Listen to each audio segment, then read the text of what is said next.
Mr. McLeod, thank you for joining us today on episode 3 of B-Ball P.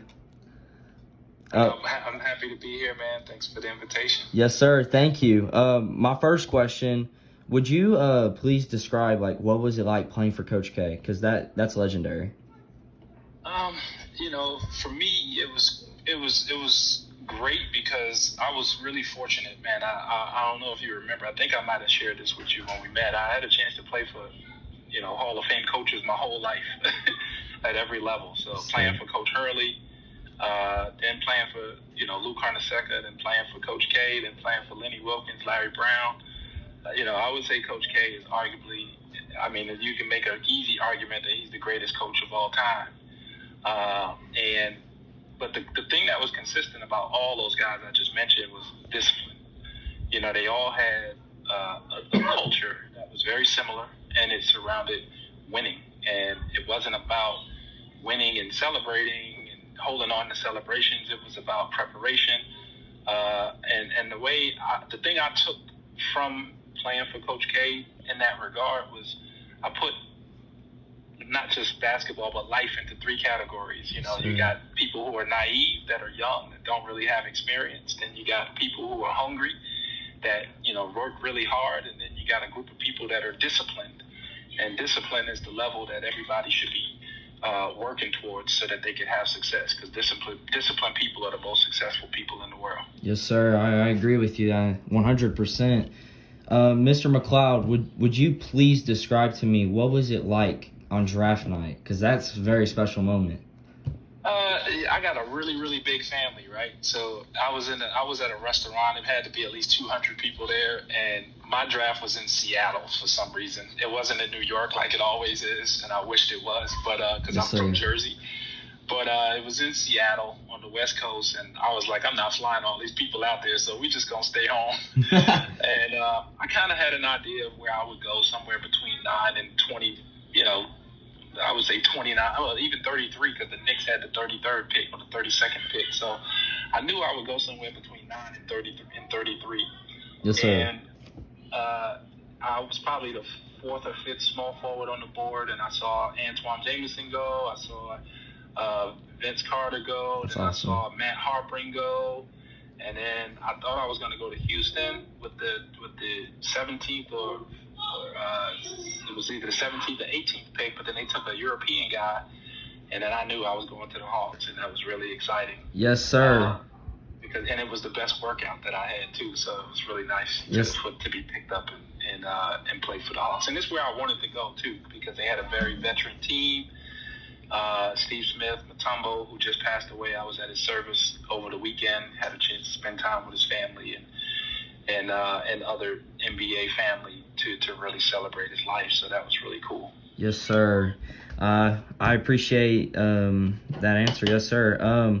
My next question is, what was it like playing with guys like Steve Wojciechowski, Shane Battier, Duke legends? Like, you got Elton Brand. Yeah, I saw Elton at the service, so that was pretty cool. I'll send you that picture. I'll text it to you Yes, sir. Once we get off.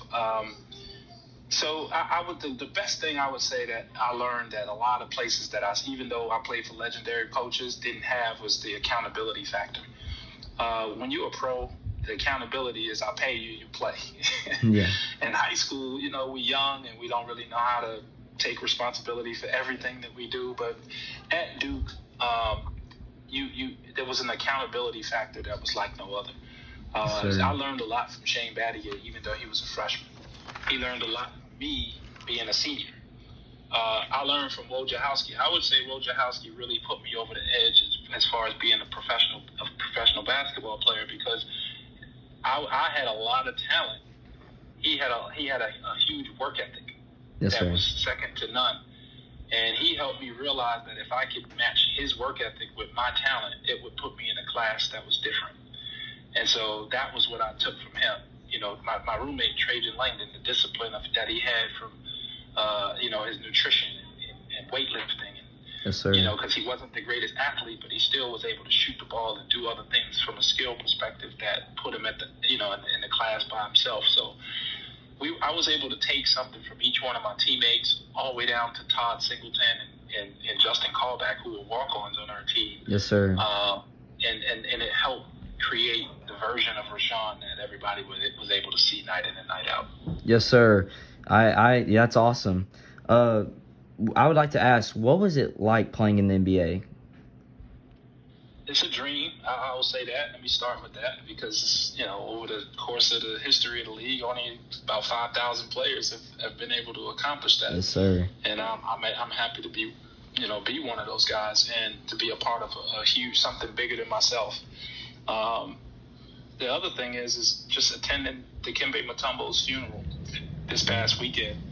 Elijah Wan was there. Like all the Georgetown guys Legendary. were there. Yes, sir. He played on seven teams, and all those players were there. Adam Silver was there. President Clinton was there. I mean, all these people spoke on Dikembe Mutombo's behalf. So when to play in the NBA, you become a part of a network, and if you can leverage that network through having good character, work ethic, you can really write your own ticket. Yes, sir. And the resources that they provide to you to be able to have success. It wasn't always like that, but the way that the league has grown, it really has become a fraternity of guys and women now, because women are part of the coaching staffs and different things, to be able to have a great life. So it is a dream. It is something that if people would understand, like, you got to be willing to do what other people don't want to do. Yes, sir. But at the same time, you also got to be willing to do more than the people who actually can do it. Yes, sir. Because that's the only way you're going to stay there. And it's always a work in progress. It's not something that you just get and you get to stay. You got to work every single day to keep, the honor to be there. So that's the one thing that I would recommend to anybody who has aspirations of playing at any level of professional sport. Because I always try to share with young people, fall in love with the work and not the lifestyle, and you'll have a good time, and you'll have success in that league. Yes, sir. I love that answer. Dikembe Mutombo was an awesome player. I I watched some clips of him. Very great defensive player. Amazing. Yes, I agree. My next question is, who was your basketball idol growing up as a kid? It's funny because I didn't even start playing basketball until I was like 13, Wow. 14 years old. I played baseball all the way up to 8th grade, and then going into 9th grade, I started playing basketball. I grew. I went from like 5'8" to 6'2" over the summer. Wow. Then by the end of my freshman year, I was 6'5". So I really didn't have a basketball idol until I started getting good at basketball. My favorite move was dribble it off my foot and go down the other way and figure it out the next time. But as I started to mature in the game, Patrick Ewing, Hakeem Olajuwon, Scottie Pippen, in that order was kind of like the guys that I wanted to pattern my game after. Yes, sir. I just kind of took something. As my game evolved, I took something from each one of them and it created who I was. And then I started watching the game. Then I enjoyed watching Glenn Rice. Then I started watching Cedric Ceballos. Then I started watching, Jamal Mashburn and Yes, sir. guys like that. So I just try to, every time I got in the game and I got a chance to play against one of those guys, I would ask them about something that they did so that I could make my version of it.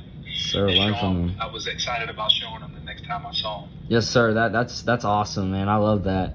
My next question I'd like to ask. Well, I heard that you were an assistant coach at Indiana. Yes. And what was it like at Indiana? Indiana it has a great culture from just from a basketball historic perspective. It could rival Duke. It's not Duke, but it could rival Duke. I'll say. I didn't have a great experience coaching at Indiana, playing for a guy named Tom Crean. I hated coaching after working with him, but I enjoyed understanding the Indiana culture. Yes, sir. I enjoyed tapping into the Indiana network. I enjoyed what Bloomington had to offer, and I really loved the just what Indiana stood for, post and pre Tom Crean, if you would say. But for the most part, I really it helped me realize that I really enjoyed player development more so than I loved coaching. I love developing myself, which was first and foremost. Yes, sir. I'm always a work in progress, even today. In my new role working in the corporate America. But everything I do, when I try to share with people, is making sure that you continue to develop, read, learn more about what it is you want to accomplish, so you can always continue to grow in the work that you're in. But I would say, it's funny, and it's a little inside story. If I would have enjoyed coaching for Tom Crean and he wasn't as crazy as he was, Kyrie Irving would have actually played at Indiana. Oh, wow. That's crazy. A lot of people don't know that story, but he actually wanted to play for Indiana because I was really close to his dad. And since I left Indiana, it was only one place for him to go. Wow, that I did not. Yeah, that's a great story there that I learned. Yeah. Mr. McLeod, what was something that separated you from your teammates in high school? You told me you started basketball when you were 14, so a little late, but when you're just a little bit older, like let's say 16, 17, like what separated you from your teammates? My work ethic. I would say I went from, just showing up because my friends played, to actually working on my craft 4 or 5 hours a day in the summertime. Wow. I went from being a nobody I actually quit playing basketball in 10th grade. I played 4 games as a sophomore, and then I quit playing. And then the thing that helped the most was I went from 5'8" to 6'8". Right. Yeah, that's awesome. So that helped the most. That separated me from a lot of players. But the summer going into my junior year, myself and Coach Hurley, he poured into me, and I was always the kid that whenever he was speaking at a camp or a clinic or something, I was the guy demonstrating drills for about an hour. That's awesome. I did that 5 times a day, and I went from tripping over my feet to being one of the top 30 players at Nike in about a 5-month cycle. That's awesome. But then that just tells me that if you with the right person and the right work ethic, anything's possible. Right. Because I would have never imagined myself being one of the top 30 players in a class that held Rasheed Wallace and Jerry Stackhouse and Dice and Ray Allen and, a year ahead of Allen Iverson and Paul Pierce and all these guys, Vince Carter and Jason Kidd being a year behind Jason Kidd and all these other players being at Nike with all of them. Yeah. And walking out in my class as one of the top 30 players was a tremendous feat for me. So my work ethic, I would say, separated me from a lot of people in the growth spurt that I had. Yes, sir. No, that's an awesome accomplishment in a 5-month span. I mean, that's insane. Just tells you, your dedication really matters to the game. Yeah, it is. I'll let you know if you. I'll send you the link. I got just a couple of high school games that's on YouTube. That my junior year and my senior year, you can see how big of a jump that I made. And we played against Dunbar High School. They were the number 1 team in the country, and we were the number 2 team in the country. And I was a junior. And I ended up with 13 or 14 points in that game. It was a really close game. We ended up losing by one of the 2 games I lost in high school by 1 point. And then we played them again the following year, and we ended up beating them. Yes, sir. And you could just see the huge difference in my progression. So I'll send you the link so you can see those games. Yes, sir. I'd love to see them. Yes, sir. I'd love to see that for sure. Mr. McLeod, my last question is, what is some advice you can give to the younger generation growing up, wanting to be in the NBA? I would say build a schedule that works. Have the discipline to make the changes in the schedule. Yes, sir. that are necessary. Ask a lot of questions. Don't be afraid to take chances on things. But learn the disciplines of the craft. Getting in shape, nutrition, bodybuilding, yes, sir. Shooting techniques, speed and agility. All of these things play a big part in how fast you will develop. And so I would just say building your schedule to fit, making sure your academics are in check so that you don't have to miss practices and things like that. Yes, sir. My mom wouldn't. I mean, it wasn't good enough to pass. Mine was like, if you're not doing as well as I think you could do, you can't play. So that was something that was held my feet to the fire. And set goals, I would say. Even if you don't reach them, you still have you could chart the progress that you're making. Right. So setting those goals, it'll help you realize, how real certain things are. Like, I'll share one story with you with this. When I was getting ready for the NBA draft after Duke, Coach Dawkins and Coach Henderson were the two guys that was helping me prepare for the workouts. Right. Yes, and sir. Every time I missed a suicide or a sprint or something, not shots, just the little things, touching the line. Every time I missed an opportunity to do it, they said that I would lose $100,000. Ooh. And so I started with $10 million. And so the goal was to keep as much of the money as I could. Yes, sir. No, I hear you. Yeah. So, and the funny thing is that's what I was able to make throughout my career. Man, that's, yeah. It was about $10 million. So that's awesome. It was just one of those, stories that kind of put it in perspective.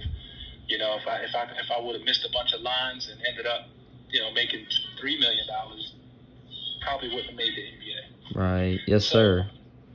So I was able to make in my real career what we started with as a workout incentive. So, just put yourself in position, and it's not the coach's responsibility, but if you're not playing for a coach that's making it harder for you to and making you have to think outside the box to get better, you're probably playing for the wrong coach. Right. So yes, sir. always make things harder. Don't ever try to make them easier. So that would be the advice that I would give any young player, any person in life. Like, the goal is to get better. Right. And the only way you get better is through the things I just mentioned. Yes, sir. No, I 100% agree. Well, Mr. McLeod, thank you for your time. Thank you for joining us. This is episode 3. Go like, subscribe, turn on notifications, and share this video. B-Ball P out.